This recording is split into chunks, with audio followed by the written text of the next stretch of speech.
Fall River, Massachusetts, in the early 1900s, was more than a booming mill town. It was a Portuguese kitchen come alive. Thousands of Azorean and Madeiran families came into the city, lured by work. Overpopulation, poverty, and natural disasters back home pushed them out. Picture the streets, the clang of mill bells mixing with the scent of Calo Verde simmering on wood stoves, the sweetness of Malasadas frying in lard, and the smoky bite of chorizo filling narrow alleys. These weren't just meals, they were lifelines, and a few became icons that still define Fall River today. So, in this video, we're diving into 25 Portuguese foods that fed, comforted, and connected a community. By the end, you'll see how these humble meals didn't just feed families, they built an identity that still lingers a century later. 1. Bakalao a Gomes de Sá. In the crowded kitchens of Fall River's Portuguese families, few meals carried the weight of tradition like Bakalao a Gomes de Sá. Salt cod was the immigrant's treasure, shipped across oceans, cheap, long-lasting, and ready to stretch across a big family table. Picture a cast-iron pan layered with tender potatoes, softened onions, hard-boiled eggs, and flakes of salted fish, revived after soaking overnight. Olive oil tied it all together, filling the house with a smell that was part comfort, part memory. For mill workers worn down by 12-hour shifts, this dish was survival and celebration rolled into one. It fed many mouths, traveled well in tin lunch pails, and reminded every diner of the Azores. And here's the kicker. Even today, Fall River's bakeries and restaurants still serve it almost unchanged. One bite is like stepping back to 1905, proof that some foods aren't just recipes, they're anchors of identity. 2. Casoa. If Bakalao fed the body, Casoa fed the soul. This Azorean pork stew wasn't fast food, it was patience in a pot. Picture chunks of pork shoulder marinating overnight in red wine, garlic, paprika, and bay leaves, then slow-simmered until tender enough to fall apart at the touch of a spoon. The fragrance filled every tenement hallway in Fall River, turning humble apartments into little pieces of the Azores. For mill families, Casoa meant more than just dinner. It was a Sunday ritual, often cooked in clay pots, shared with neighbors, and eaten with thick slices of crusty bread that soaked up every drop of spicy, garlicky sauce. Even on lean weeks, a single pot stretched to feed everyone, proof that flavor didn't need fortune. And here's the kicker. Casoa became a festival food too, showing up at feasts and Holy Ghost celebrations, linking immigrant families to faith, heritage, and home. 3. Buffanas. If there was a food that tasted like pure hustle in Fall River's Portuguese neighborhoods, it was the Buffana. Imagine thin slices of pork marinated in garlic, white wine, and paprika, then quickly fried until juicy and tender. The meat was tucked into a crusty Portuguese roll, sometimes with a smear of mustard, sometimes just dripping with its own juices. Simple, fast, and cheap. The perfect meal for workers who didn't have hours to sit down. In the early 1900s, mill hands often grabbed Buffanas from small taverns or street vendors. They were the blue-collar sandwich before America even thought of fast food. One roll filled you up, 2 rolls kept you going till dawn. And here's the kicker. What started as a quick worker's bite became a symbol of Portuguese pride. Even today, you'll find Buffanas sizzling on grills during festivals, proof that sometimes the humblest meals leave the loudest mark. 4. Linguiça and chorizo sausage platter with fried potatoes. When you walked into a Portuguese kitchen in Fall River around 1910, chances are the first smell that hit you was smoke and spice from linguiça and chorizo. These sausages were more than food, they were survival art. Families mixed pork with garlic, paprika, and red wine, then smoked it to last through the week. Served alongside crispy fried potatoes, the platter was rich, filling, and perfect for hungry mill workers. Linguiça had a milder, garlicky bite, while chorizo carried a deeper, smoky punch. Put both on the table with potatoes fried in pork fat, and you had a feast fit for a king. even if the paycheck barely stretched past rent.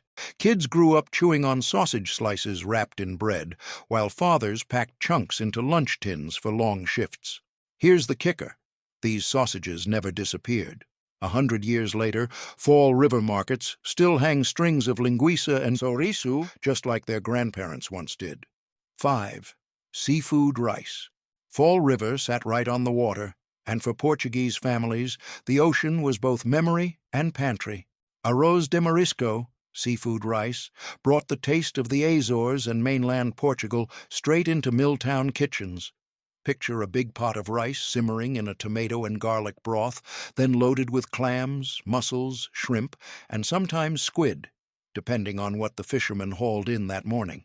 For immigrant families, this dish was special, often reserved for Sundays or celebrations. The beauty was in its flexibility. A handful of shellfish stretched across a pot of rice could feed a whole family and a neighbor or two. The aroma of the sea mixed with the warmth of saffron or paprika turned any cramped tenement into a banquet hall. Here's the kicker. Even in hard times, a pot of seafood rice felt like luxury. It wasn't just dinner. It was a reminder that the ocean and their homeland were never far away. 6. Sweet malasadas with sugar and orange zest. If savory dishes kept mill workers fueled, malasadas gave them joy. These golden, sugary fritters were the treat every kid in Fall River's Portuguese neighborhoods dreamed about. Picture dough enriched with eggs and butter, fried until puffed and crisp, then rolled in sugar still warm enough to stick to your fingers. A touch of orange zest gave each bite a sunny brightness that cut through the cold New England air. Malasadas weren't everyday food. They showed up at festivals, church gatherings, and family celebrations, especially around Lent, when frying dough was both tradition and indulgence. For kids who knew nothing but long days and crowded homes, a hot malasada was pure magic. And here's the kicker. The tradition never faded. Every Holy Ghost festival in Fall River still has lines wrapped around church tents, waiting for paper bags filled with malasadas. One bite, and you're tasting the exact sweetness immigrants clung to over a century ago. 7. Carne de Vinadalos. Few dishes captured the bold spirit of Portuguese cooking like carne de Vinadalos. Imagine tender cubes of pork marinated in garlic and wine, fried crisp on the outside, then simmered together with briny clams and golden fried potatoes. On one plate, land and sea came together, a taste of Portugal's coastal villages brought straight into Fall River's Milltown kitchens. For immigrant families, this dish wasn't an everyday meal. Pork was precious, clams had to be gathered or bought fresh, and olive oil wasn't cheap. But when it appeared, usually for Sunday gatherings or feast days, it turned the table into a celebration. Every bite carried contrast. The richness of pork, the salt of clams, the comfort of potatoes, reminding families of home across the Atlantic. Here's the kicker. Even today, restaurants in Fall River serve this dish proudly, proving that the flavors of struggle and celebration can live side by side for over 100 years. 8. Pulvo grelhado. In Fall River's Portuguese kitchens, nothing drew stares quite like a pot with a whole octopus inside. Pulvo grelhado, grilled octopus, was a dish that turned heads and stirred memories of seaside villages back in the Azores.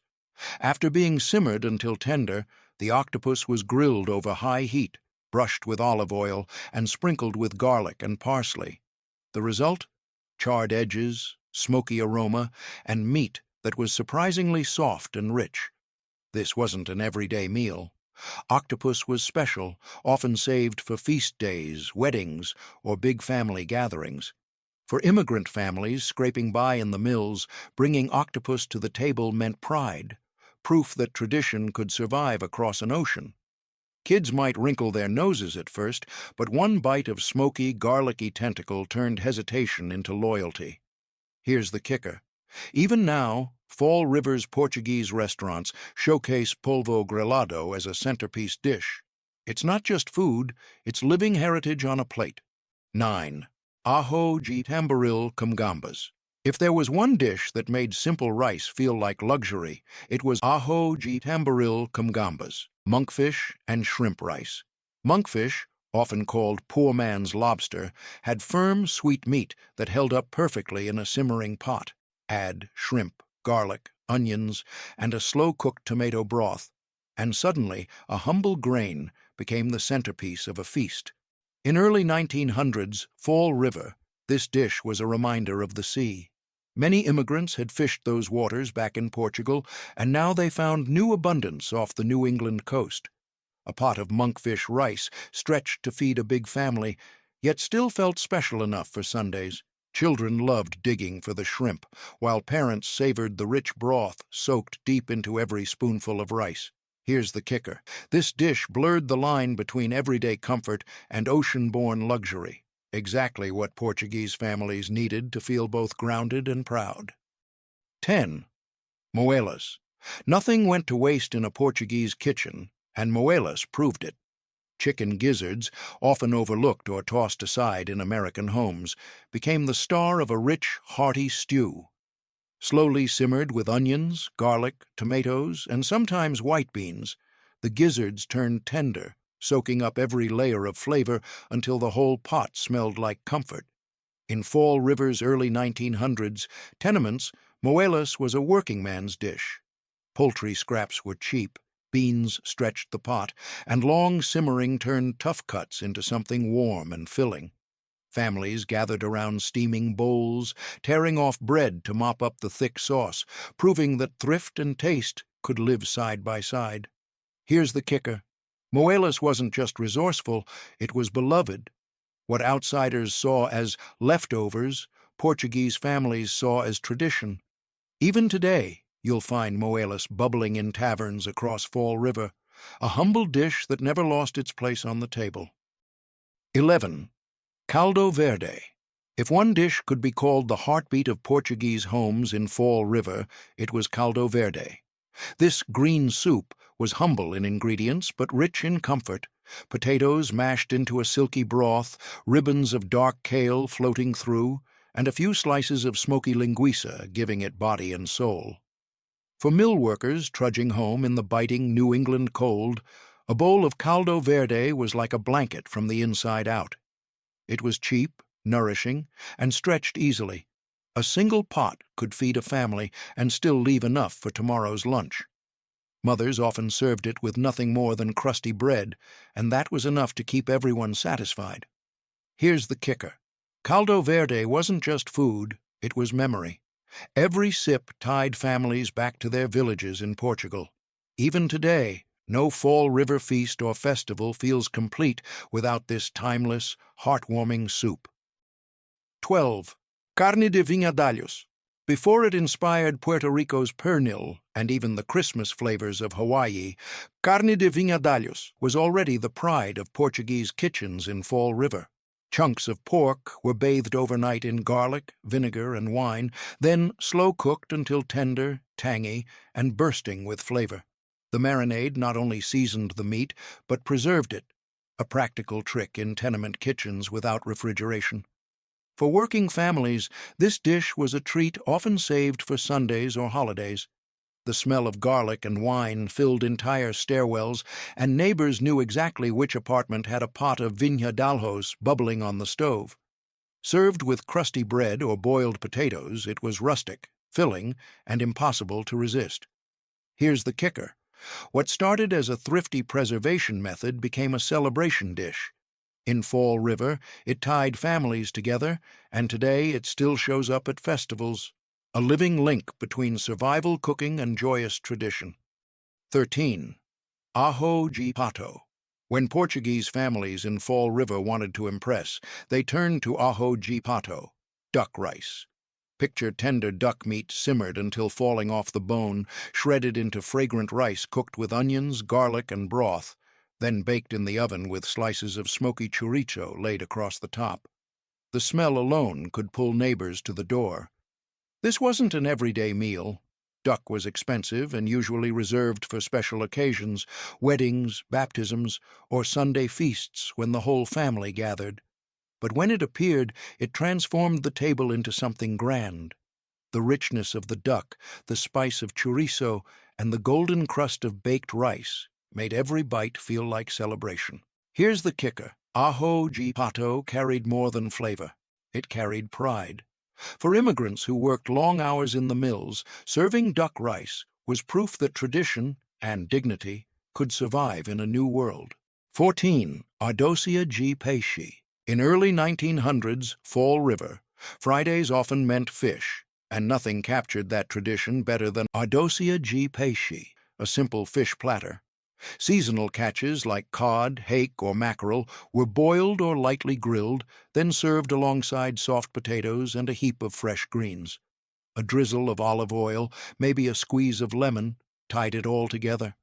For Portuguese immigrant families, this dish was as much about faith as it was about food. The Catholic tradition of meatless Fridays kept fish at the center of the table, and Fall River's waterfront made fresh catches easy to find. It wasn't fancy, but it was filling, healthy, and carried the clean flavors of home. Kids might have wished for sausages, but parents knew this plate kept bodies strong and traditions alive. Here's the kicker. Even in its simplicity, the fish platter carried weight. It reminded families that sometimes the purest meals were also the most enduring. 15. Tripas à moda de Porto.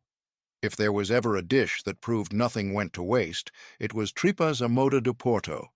Brought from northern Portugal, this hearty stew took cow tripe, a cut many others tossed aside, and transformed it into a rich, flavorful meal.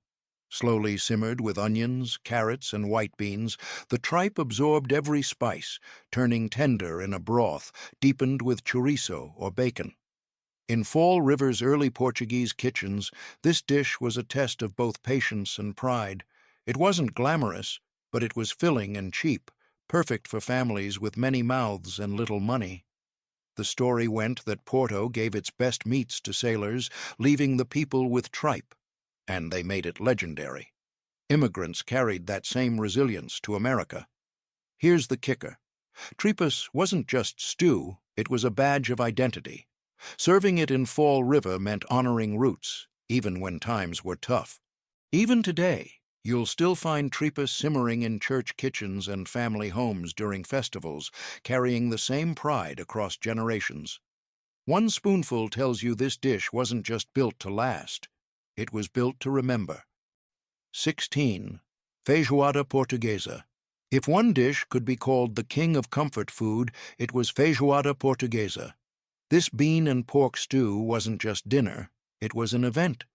Picture a heavy pot bubbling away on a wood stove, filled with red or white beans, chunks of pork, smoky chorizo, and maybe a bit of salted bacon. Carrots, onions, and cabbage stretched the stew, turning scraps into something hearty enough to feed a crowd. In Fall River's tenement kitchens, feijoada was the perfect solution for big families and small paychecks. It cooked slow, it cooked long, and it turned the cheapest cuts into something rich and satisfying.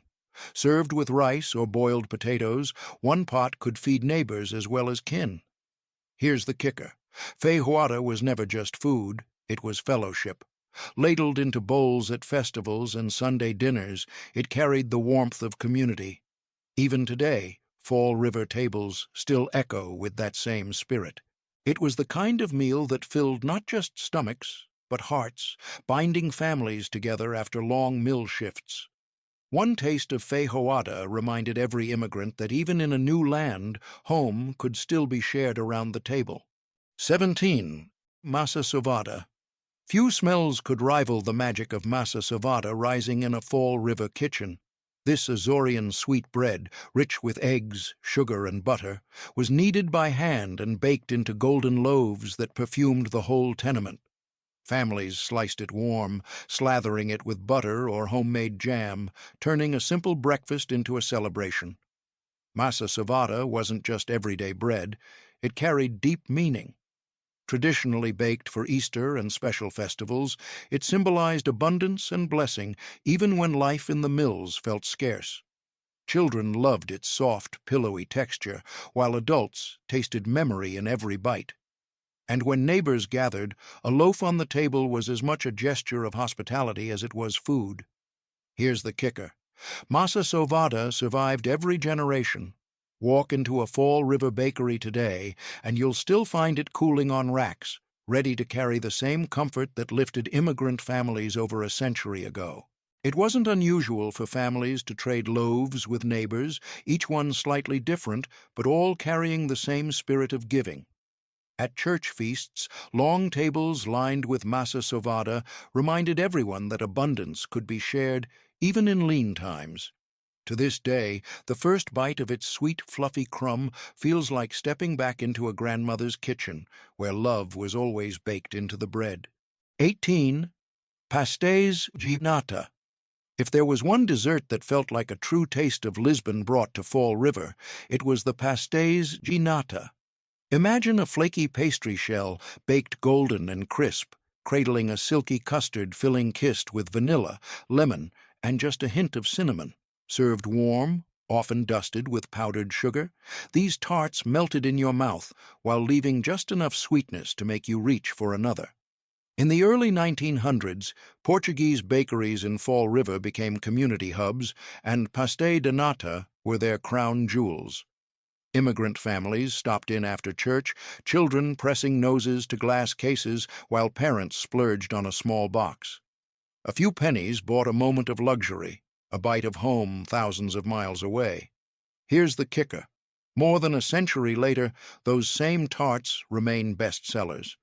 Every bite still carries the story of resilience, faith, and the simple joy of sweetness shared after hard days in the mills. 19. Peixinhos da horta. Leave it to the Portuguese to turn something as humble as green beans into a dish worth celebrating. Peixinhos da horta, which literally means little fishes from the garden, took fresh green beans, dipped them in a light batter, and fried them until crisp and golden. Paired with a drizzle of garlic sauce, they looked like tiny fried fish, crunchy on the outside, tender on the inside, and bursting with flavor. In early 1900s, Fall River, this was a common snack in Portuguese households. Green beans were cheap and easy to grow in backyard gardens, making them a perfect choice for large families.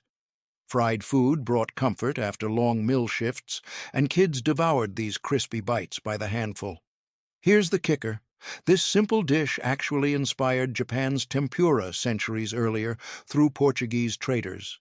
And yet in Fall River, it stayed close to its roots, proof that even the humblest vegetables can carry a story across oceans.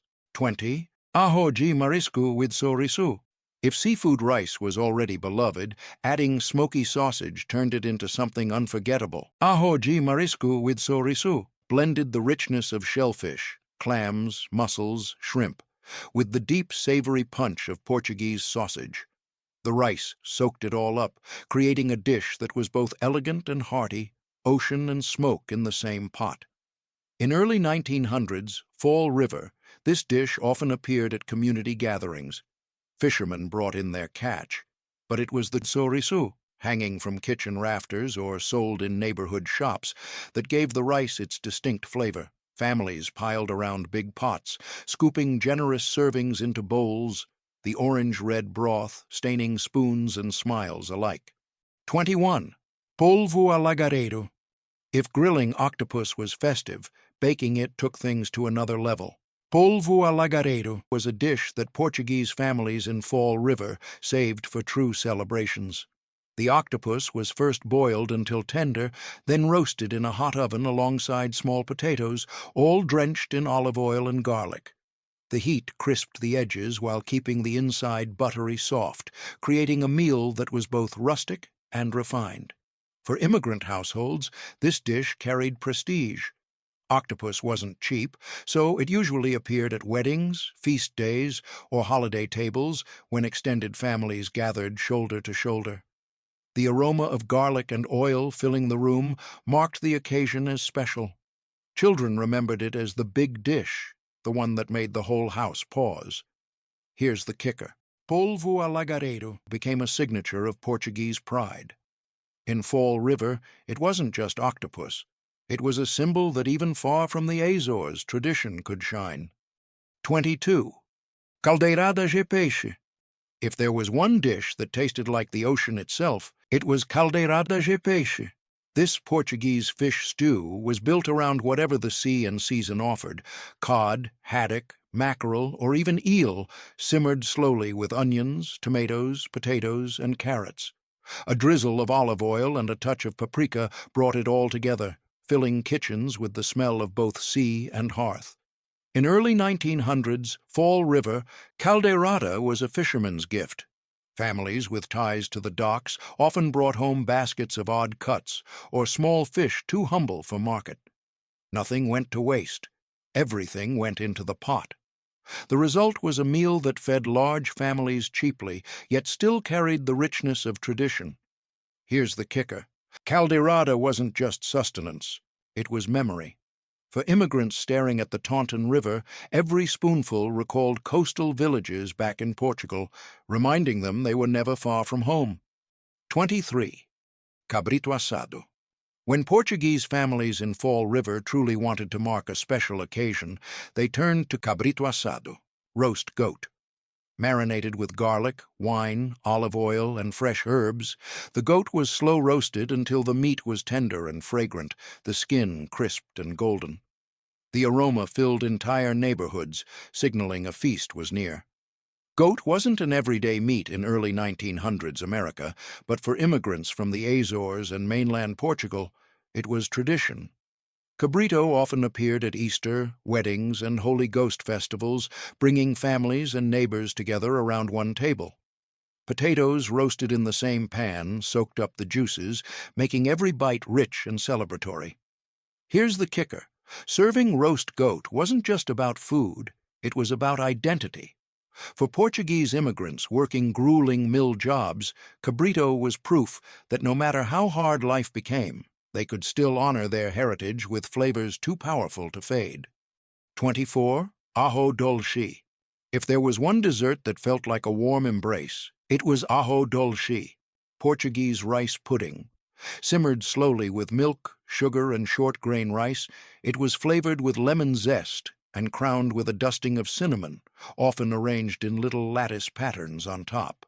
Sweet, creamy, and comforting, it was the kind of dish that made a crowded tenement feel like home. For immigrant families in Fall River, ajo dulce was more than just dessert. It was a dish of love, often prepared for baptisms, birthdays, and holidays, when mothers and grandmothers passed wooden spoons from hand to hand. Children scraped the pot for the last bits, while guests always left with a small bowl wrapped in kindness. Here's the kicker. Ajo dulce wasn't flashy, but it carried memory in every spoonful. Even today, no Portuguese table in Fall River feels complete without it, proof that sweetness is sometimes the strongest tie to the past. 25. Doce de ovos e folhares. No celebration in Fall River's Portuguese community felt complete without sweets tied to faith. Doce de ovos, rich little cakes made from egg yolks and sugar, symbolized indulgence and blessing. Golden, delicate, and almost glowing, they were the kind of treat reserved for feast days and weddings when tables groaned under the weight of family and tradition. Alongside them came folhares, festival breads baked especially for the Holy Ghost celebrations. Sweet yeasted loaves often wrapped around a hard-boiled egg, they carried deep symbolism, rebirth, community, and faith carried through food. In the early 1900s, women baked them in crowded kitchens, sending the smell of warm bread drifting down entire blocks. Here's the kicker. These weren't just recipes, they were rituals. Every bite of doce de ovos or slice of folar tied Fall River families back to Portugal, turning faith into flavor. A century later, they're still baked for festivals, living proof that heritage never dies when it's shared at the table. When you step back and look at these 25 dishes, it's clear. Portuguese food in early 1900s. Fall River wasn't just about filling stomachs. It was about survival, resilience, and carrying an entire culture across an ocean. Every pot of Calo Verde, every sweet Malasada, every slice of Masa Svada told the story of families who worked the hardest jobs in America, yet refused to let go of their roots. And here's the kicker. So many of these dishes are still here, Walk into a bakery on Columbia Street or a festival in Fall River today, and you'll smell, taste, and feel the same flavors that comforted mill workers a century ago. Food kept the community alive then, and it keeps their memory alive now. If this journey made you hungry for history, don't stop here. Hit subscribe, drop a comment about which dish brought back memories, and share this video with someone who loves good food and good stories. Because these aren't just recipes, they're living history, and we've got plenty more to uncover together.